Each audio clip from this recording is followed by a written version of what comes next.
Welcome to another episode of the Concrete Logic Podcast. And today I have Larry Sutter with me. Larry Sutter's principal engineer for Sutter Engineering, but you probably know him from his work at the Michigan Technological University and the numerous committees he sits on, ASTM, and he's sat on ACI committees as well. Today, Larry is going to share with us how we develop standards and specifications for SCM, so specifically fly ash and slag, and we may talk about some other materials as well. And that's what we're going to start with. And if it goes to somewhere else, it goes to somewhere else. We'll see. But before we get started, I just want to make sure you all remember how you can support the podcast. There's several things you can do. If you enjoyed today's podcast with Larry, make sure you share the podcast with a coworker or a colleague. That's the first thing you can do. The second thing you can do is if you go to concretelogicpodcast.com, there are two ways to get a hold of me. There's a contact link on the upper, I believe, upper right-hand side of the homepage. You click on that. That's like an email. Or you can click on, there's a little microphone icon on the bottom right-hand side of the homepage. You click on that. It's like leaving me a voicemail. And what I'm looking for from you all is topic or guest suggestions. So please reach out and let me know what you want to hear on the podcast. And then the last way on the homepage you can help out is there's a donate button. So if you get some kind of value out of this podcast or any of the other 100 plus episodes that are out there, and you think it's some kind of dollar value, $1, $5, $10, $100, whatever, any amount is appreciated. It helps pay for the things it takes to put out a podcast, and it does cost money. And there's actually an additional way you can actually support Concrete Logic. We now have a Concrete Logic Academy. Go to www.concretelogicacademy.com. You can join several ways there. There's a network that you can join where we got folks in there that are, it's kind of like a mini LinkedIn. You can do that. We also have courses that we're offering as well, so you can get professional development hours. But essentially what we're doing is we found a way to enhance the podcast experience by adding quizzes to the end of the podcast. So you'll listen to the podcast, then you can take a quiz, and then we can give you professional development hours. So check that out. And with that, Larry, I think that's all my selling for today. Hopefully I don't have to take a quiz to complete my role here. No quizzes for you today. We might have you make the quiz. Oh, there you go. Yeah, since you've been a professor, I'm sure you've done that a little bit. A couple times, yeah. Well, I'm glad we connected, and you agreed to come on the show. So there's a lot of your work has been with SCMs, fly ash and slag, and so like I was saying, if you could share first how those standards for those two materials are developed, and maybe you were pointing out before we hit record that there's a difference between standards and specifications. So maybe we define that first, and then we talk about how to develop the standards and specifications for each one of those. Yeah. So maybe just a brief background of how I ever stumbled into this world to begin with.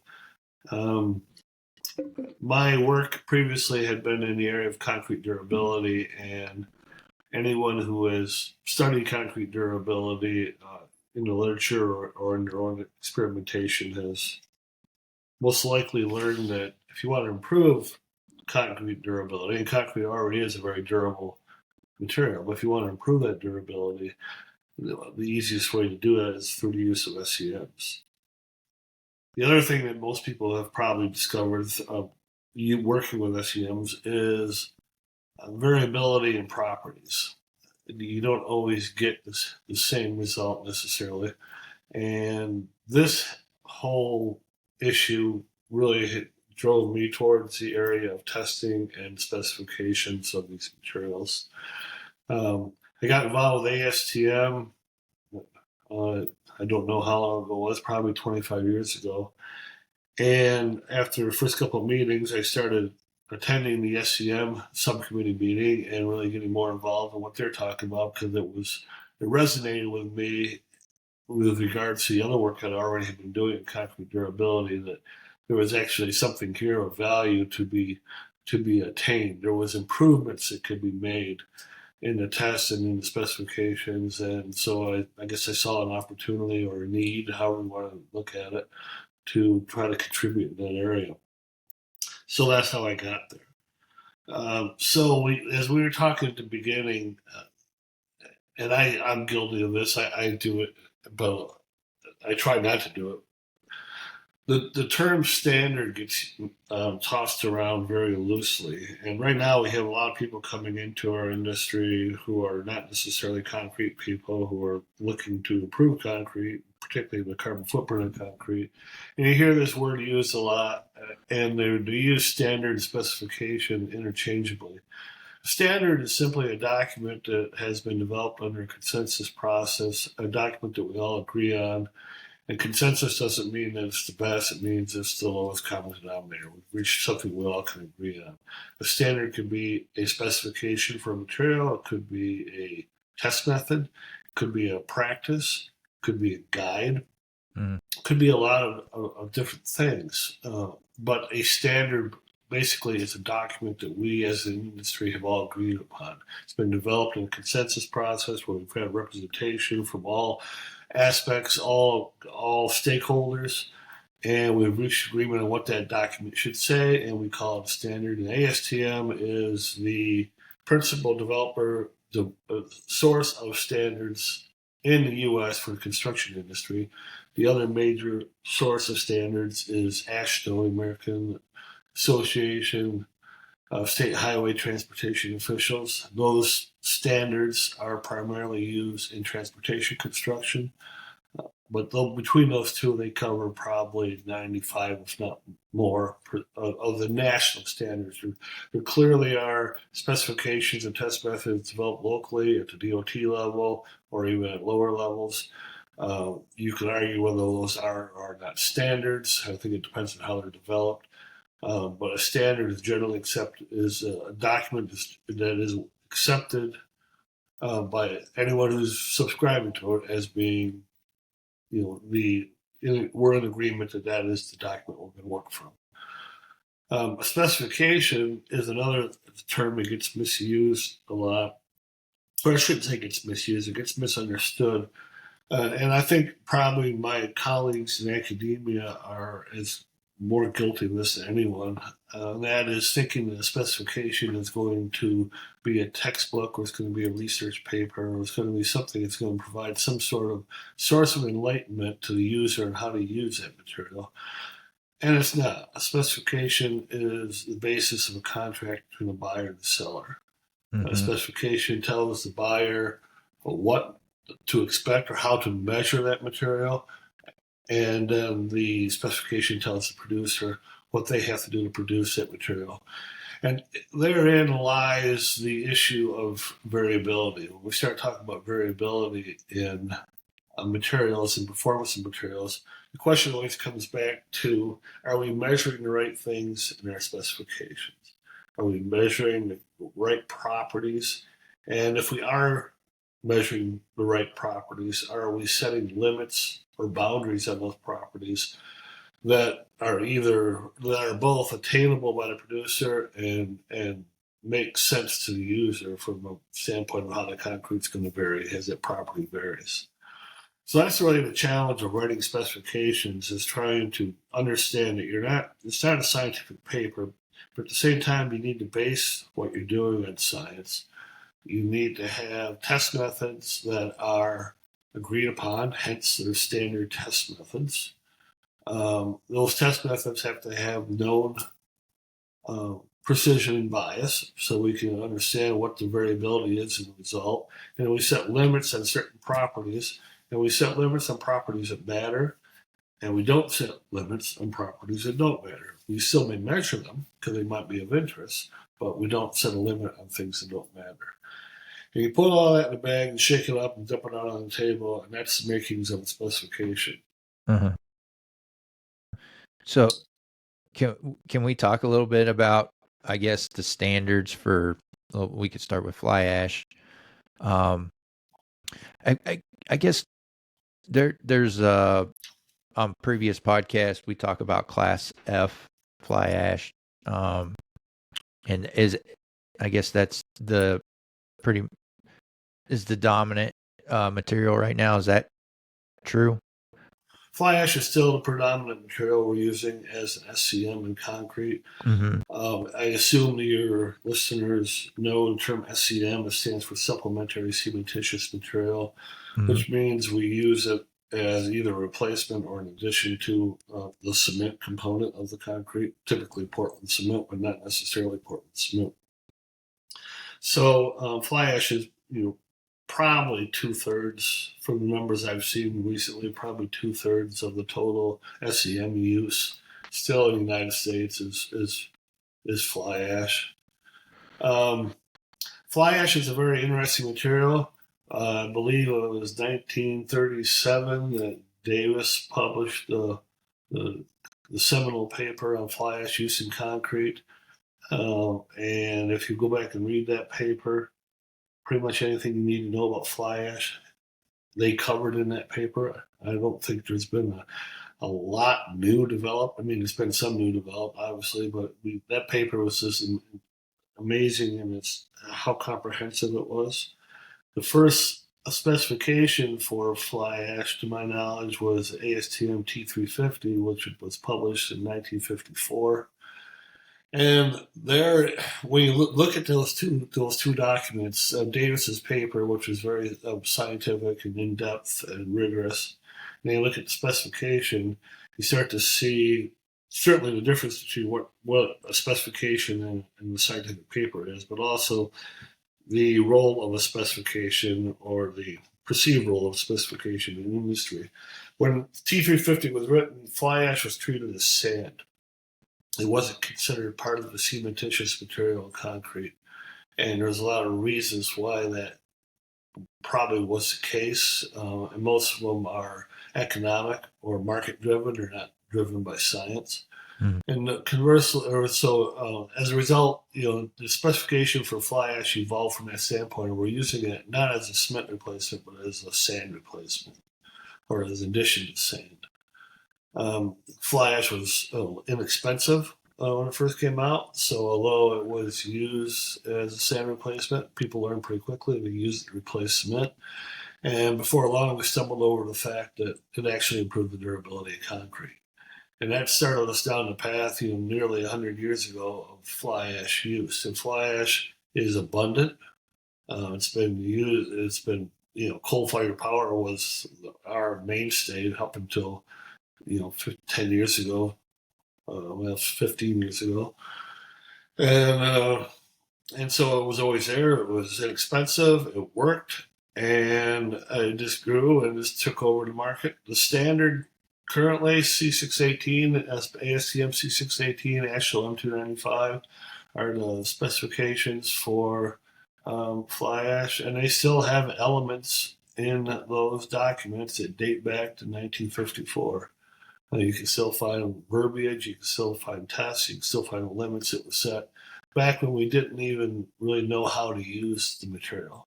Now we know how to use the material. We know it's a replacement for cement. We know the benefits of it, and so the tests that we need are evolving. Whereas before we were just mainly worried about fly ash doing no harm, we developed tests like the strength activity index test, which is actually a fairly recent addition to the specification. It was added in the 1960s, I believe, early 1970s.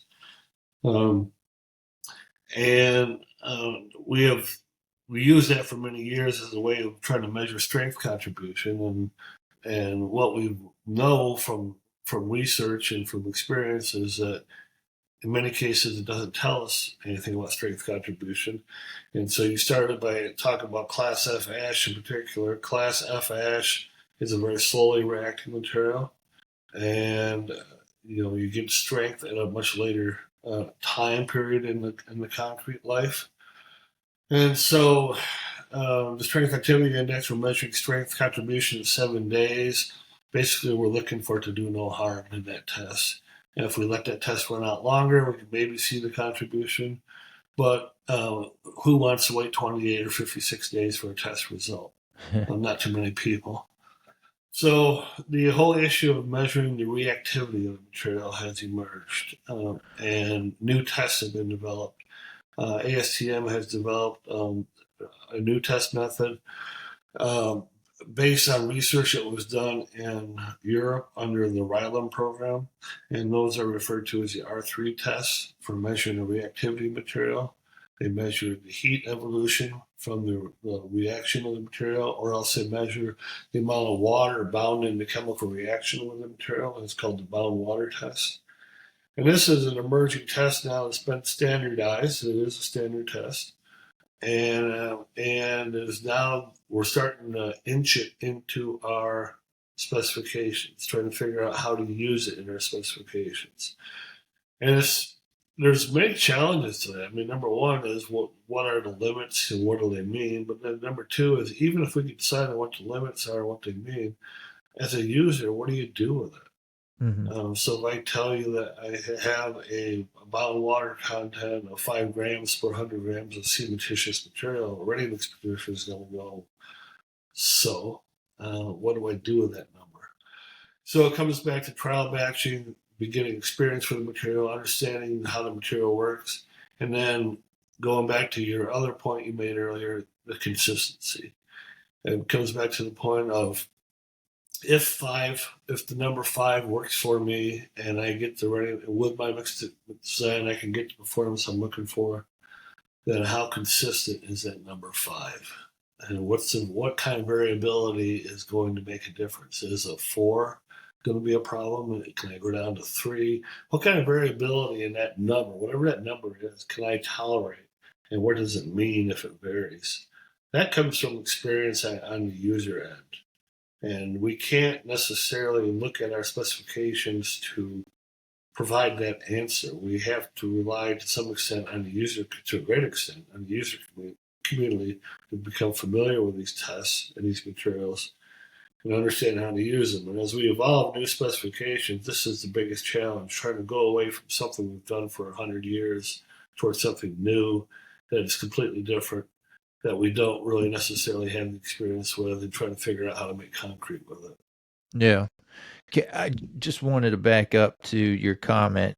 Um, how how did they determine that including fly ash in concrete it makes concrete more durable? How was that discovered?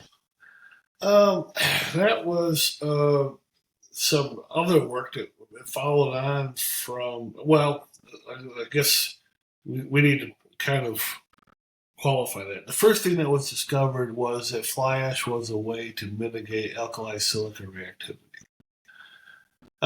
And Stanton was the person who published that. I believe Stanton worked for the California Department of Roads, I believe it was at that time, now Caltrans.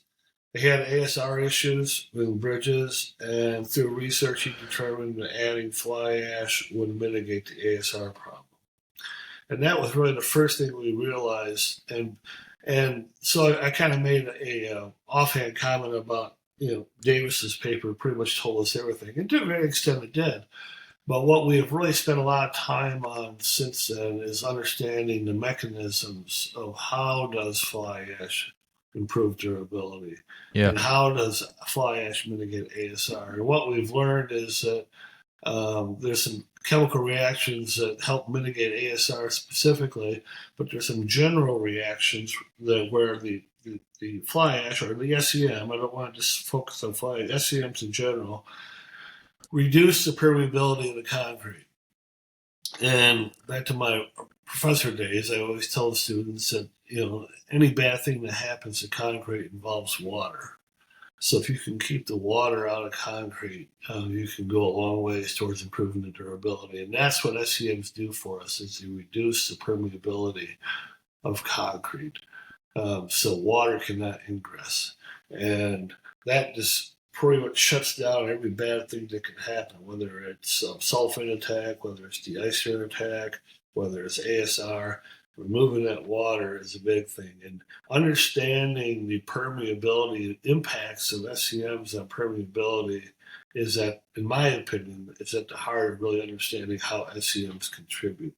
Mm-hmm. And that's another area where tests are being developed, research is being done, methodologies for measuring bulk resistivity, other things like that nature, to try to assess the impact of SCMs on permeability.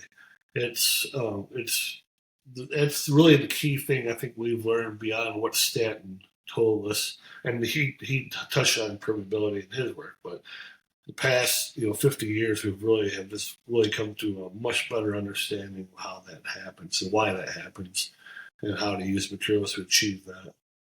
So using fly ash, uh, it allows um, the water that's in the mix to disperse, I guess, more efficiently. Is that what I'm hearing? So cement when it hydrates forms a porous structure. Okay. And hardened cement is really a mixture of two things: calcium silicate hydrate and calcium hydroxide. And the calcium hydroxide is soluble in water. And so the net result is you have a porous structure and you have one component of it that's soluble. And so water can infiltrate to begin with. Um, Depending on the conditions, that calcium hydroxide may dissolve. And so what we'd really like to do is plug up that pore structure. Mm-hmm. What pozzolans do, like a class F fly ash or a silica fume, is they chemically react with that calcium hydroxide and form more calcium silicate hydrate, or CSH, and it plugs up the holes. Okay. And that's really what happens in any SCM, is that you get a chemical reaction that produces more CSH, reduces the pores between the CSH in the cement matrix, and decreases the water ingress or any sort of fluid ingress into the concrete. So it's really a matter of producing more of the good stuff and eating up some of the bad stuff.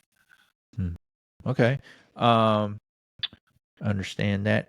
So the new test method that you mentioned, it was called R3. Is that right? The actual test method is ASTM-C 1897, and it has a much longer title. I'd have to pull it up to recite it to you, but it basically is isothermal measurement of reactivity based on isothermal calorimetry and bound water measurements. And I don't have the exact title right, but it's Okay. of that nature. The R3 is kind of a term that was coined by the RILAM people. RILAM is a research organization in Europe, and they coined the term R3 as rapid, reliable, and reproducible. And so in their publications, they started calling it the R3 test, and that has caught on in the vernacular. You hear a lot of people talk about the R3 test. They're talking about ASTM-C 1897, a standard test method. Okay. And was that test method used on other material, or how, I mean, It's or been did used primarily it's been used only for evaluating SCMs, but a wide range of SCMs: fly ash, slags, natural pozzolans, calcined clay, silica fume, and some other industrial byproducts. There was an extensive body of literature out there on using these tests in a variety of materials. The majority of the work has been done with fly ash, calcined clay, natural pozzolans, and slags. Mm-hmm. So they found the, I guess, what the ideal fly ash. But again, the test method just tells you a property. It tells you the reactivity of the material. So if you put it in the presence of a calcium hydroxide solution, going back to this idea that SCMs react with calcium hydroxide, if you put this material in the presence of a calcium hydroxide solution, it's going to react. And we measure the extent of that chemical reaction. And we measure that extent by measuring the heat that's given off by the chemical reaction, or by measuring the amount of water that is bound.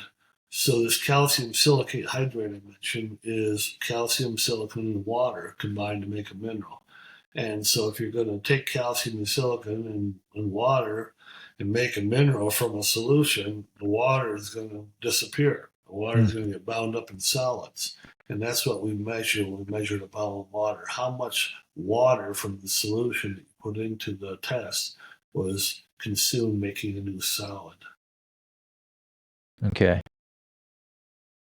I was just curious if it was a test that, was used on another material and someone's like, oh, we can use it on fly ash as well, or if they were like, okay, this fly ash we're really happy with, this is the standard, and this is how it reacts in this test. So that's the standard that we're setting for all fly ash. It has to do like this ideal fly ash. Yeah, there is. That would be really wonderful if we could do that. I mean, there is no such thing as an ideal fly ash. There's no such thing as an ideal Portland cement. All these materials. This is what we live with every day. Is that every material we work with, including the rock for that matter. I was going to say except the rock, but really including every material we work with for making concrete varies. We don't have the luxury of the steel industry where they can make the material, out to the second decimal place. It's always going to be the same, or plastics for that matter. Our material varies. It varies day to day. It varies job to job. It varies by location, and we have to live with that. We can't ever. That's not going to go away. It will never change. We have to learn how to live with it. So the question here is, how do I measure what it is? So that's what the test tells us, is what is the reactivity. It gives us a number. As I said earlier, it might tell you have 5 grams of bound water, or it might say you have 160 joules of heat evolution per gram of this material. So that's a number we can measure the quality of the material by. What that number means is a whole different story. We have to start then correlating our experience with measuring that number and getting that number with making concrete and how the concrete performs. And generally speaking, as the reactivity increases, meaning we get more bound water or we get more heat evolution, as that increases, you're going to get more strength development per pound of material. You're going to get more development of other phases that are going to fill those voids and reduce the permeability. So generally speaking, as the number increases, the performance of the material is going to get better. And I want to emphasize, generally speaking, because there's many, many, many caveats. We can spend 3 more podcasts talking about the caveats on that statement. But generally speaking, that's true. A higher number is better. The question then becomes, okay, fine, I got a higher number. And in many markets, you don't have a choice. It's not like you got 15 fly ashes to pick from and you're going to go pick the one with the highest number. You're going to take the one you have available to you at the right price. The question is then, how is that number going to vary? Once I've developed my mix design and I have a certain level of reactivity in that material, how is that number going to vary? And then what does that variance mean on my performance of my concrete? That comes from experience with the mix design and making the concrete, testing the concrete. Making the measurement, understanding the variability of the measurement, making the concrete, and looking at the effect of the variability on the concrete. That's the step. And frankly, that's a step that we should have been doing with a fly ash 50 years ago. We never did it. We just said, give me a class F, give me a class C, put it in there and see what's going to work. And we had problems because it varied. Not all class Fs are, no class F ash is the same as another one. No class C ash is the same as another class C. They are not interchangeable parts. So we can't, and we just always went down the road of assuming they were interchangeable parts. I could just drop in any ash and life was going to be good. And we had problems, and we historically have had problems with variability. Everyone talks about variability in these materials. Well, as I said earlier, newsflash, these materials are going to vary until the day we all die. It's not going to go away. We have to learn how to live with that variability, measure that variability, and predict what the result of that variability is going to be on my concrete performance. And that's on us as concrete engineers using the material to understand how to work with that material and what the variability of that material means. And the best thing we can do as an industry is try to get the best tests we can to measure that variability. And that's where we're really trying to work on the ASTM, getting the best tests to measure that variability. That's only the starting point. From there, you got to make concrete and see what happens. So it's more to verify what you have, so you know what to do within the mix design to Right. work with what you have. It's not, And, hey, this is good. This is good fly ash. No, right. it's okay. I There's understand. no good. There's no good or bad. It's what it is, and then how is it varying? Mhm. And those are the two key things that we want to know. So I guess my next question, it may be, I can already hear the answer. It varies, but so the use of fly ash or any SCM is to offset the amount of the cement that you're using. And there's various reasons to do that. When at one point in my career, it was to use it to reduce the cost of concrete, and that's no longer the fact. Now it's to reduce the what we're calling the carbon footprint. So And improve the durability. and improve the durability. Yeah. Okay, so that leads me to my next question. At what point are you putting too much SCM in your mix? When you no longer improve the durability, I guess, or it becomes cost ineffective. I mean, there's obviously we all know there's other things that affect concrete, or other things we're concerned about with concrete, I should say, such as workability, placeability, strength development. How rapid am I going to get my the needed strength? Many other properties. So, for example, you could go to a very high replacement of a material like a Class F ash, for example, in a mix, and long term it may be more durable, and from a carbon footprint perspective, it's probably a step forward. It would be a step forward, but if all of a sudden your schedule now is going to be increased because you can't move the forms because you're not getting strength, there's an economic hit on the contractor or the owner or both, and you got to live with that. So you're going to say, I can't live with that. I can't live with that impact on my schedule. So I'm going to back off on the fly ash. I'm going to use less. I'm going to get my strength quicker. It's a trade-off of many, many, many variables. There isn't necessarily a right or wrong answer. You got to look at all the various variables that are out there and try to come to a conclusion on what is the best answer. Mm-hmm. Yeah. This is probably a role for that infamous artificial intelligence, but it's and it is being looked at for this purpose because it is a multifaceted issue. Mm. Yeah, yeah. It like you said, it depends. It varies on where you're at and your mix design and everything. I'm a big fan of SCMs. I've seen all the benefits. I've seen the downside too, but I've seen the benefits. And so, my first instinct would be to answer your question by saying as much as possible. Yeah. And I think I'd probably stick with that answer, but define what I mean, which I just tried to do by saying as much as possible. I mean, if you start increasing the SCM content to the point where you start sacrificing other aspects of the material, then you have to start asking yourself, is that worthwhile? Mm-hmm. Do you agree with specifications that put a cap on your SCM use? No. No. Okay. No. Because I've seen them like cap it at 40 or 50%. Yeah, that wouldn't be so bad. I've seen caps of like 15%. I mean, right. And 40 or 50 you probably could live with, but no. I mean, that's another aspect of it. As we move forward towards low carbon concrete, we have to get out of this mindset that we're going to limit things because the materials that are available, all the other aspects of the job have to be considered. Many times there's things that we can do that that are we can't get there because of the limits that are put on us in the specifications.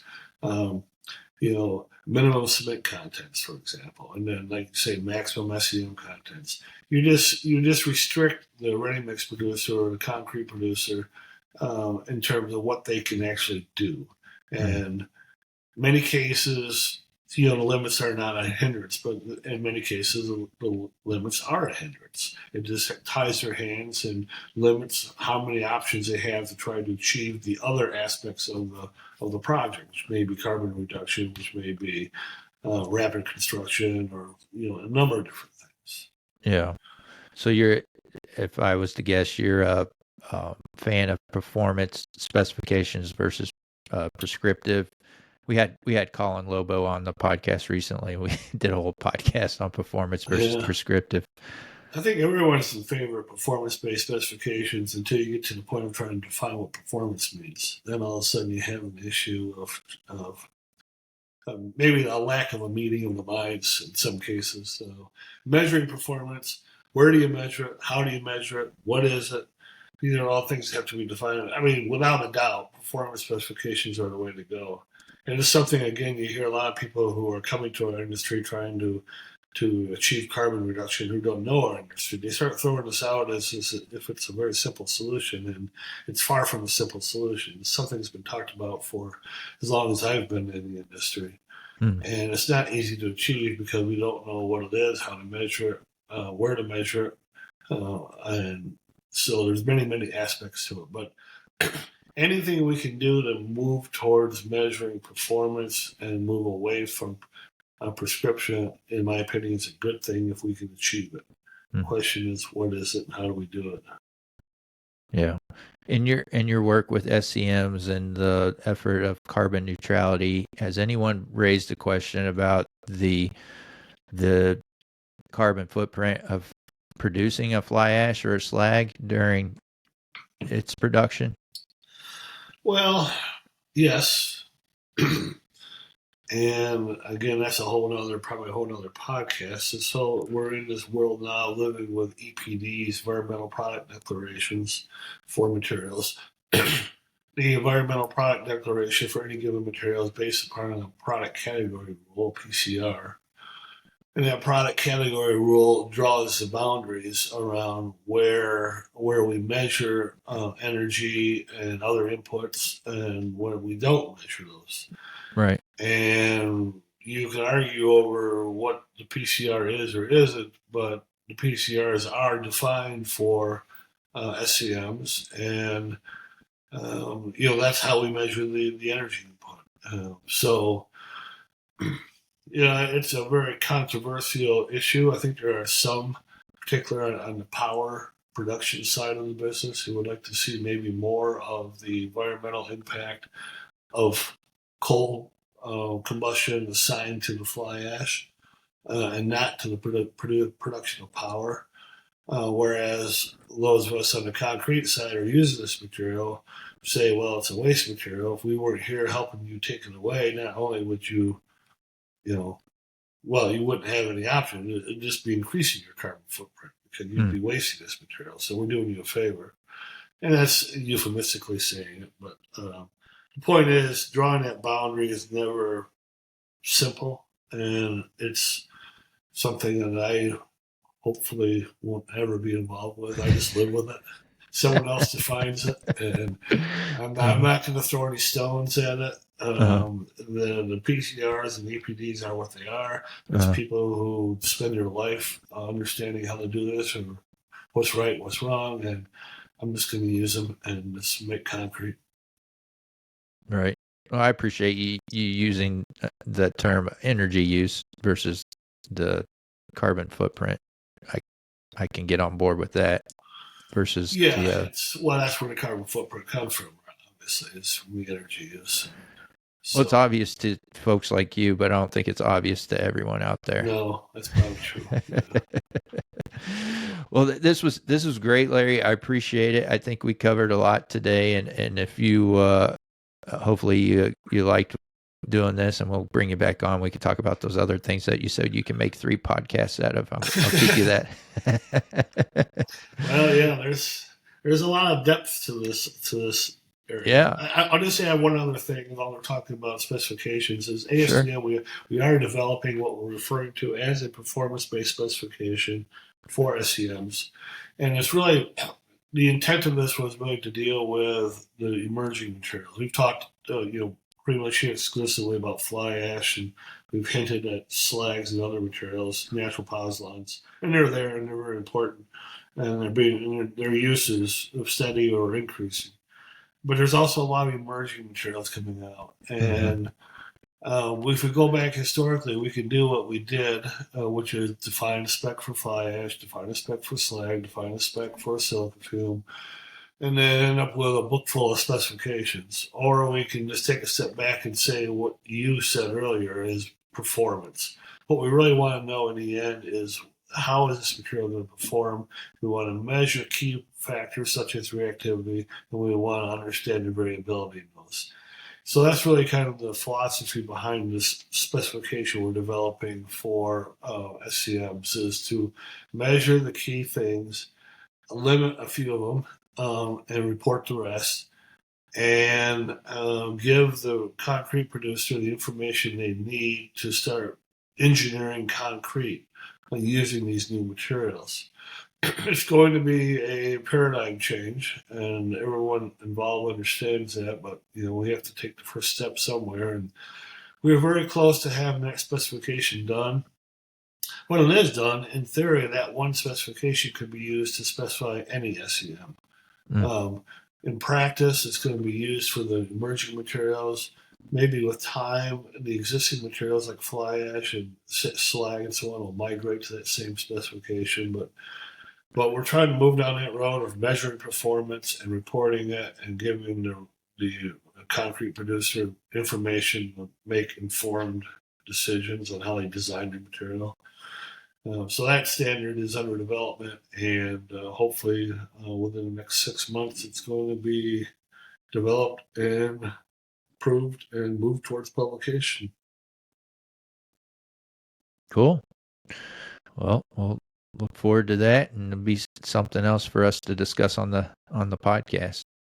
Um, uh, if folks want to reach out to you, Larry, what's the best way? What's your preferred way?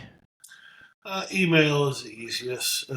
Sutter.engineering@gmail.com. Okay. All right. I'll put that in the show notes so folks can reach out to Larry. Larry, thank you for coming on the show today. I appreciate it. And folks, until next time, let's keep it concrete.